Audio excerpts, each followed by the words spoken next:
এটাই আমার প্রথম বছর, যে কারণে এখানে আসা। আর এখানে স্বামীর মঙ্গলের কারণে আমরা সবাই সিঁদুর খেলি আর সবাই সবাইকে রাঙিয়ে তুলি, যাতে সবার জীবনটা সেভাবে রাঙিয়ে ওঠে, ওই কারণেই আসি।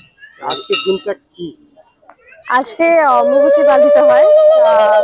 আজকে থেকে আগামী 3টি দিন অম্বুবাচী পালিত হয়, যেখানে আমরা মা কামাখ্যাকে স্মরণ করেই, মা কামাখ্যার কারণেই আমরা হয়তো এই দিবসটি পালন করতে পারি। কি প্রার্থনা করলেন ভগবানের কাছে? সবার যাতে সবাই যাতে ভালো থাকুক, আর স্পেসিফিক্যালি যেহেতু এটা স্বামীর মঙ্গলের কারণে হয়, তো সবাই মানে পরিবার যাতে ভালো থাকে সেটাই প্রার্থনা করবো।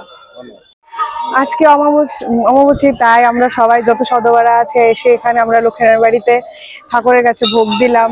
আর সিঁদুর খেলা তো চলেই আসছে, তো সবাই একে অপরকে সিঁদুর খেললাম। আর তাছাড়া বাড়ির স্বামীর মঙ্গল কামনার জন্য এখানে প্রার্থনা করলাম। প্রত্যেক বছরই কি আসা হয়? হ্যাঁ, চেষ্টা করি প্রত্যেক বছর আসার। কি প্রার্থনা করলেন ভগবানের কাছে? এই তো বাড়ির সবাই যাতে মঙ্গল হোক।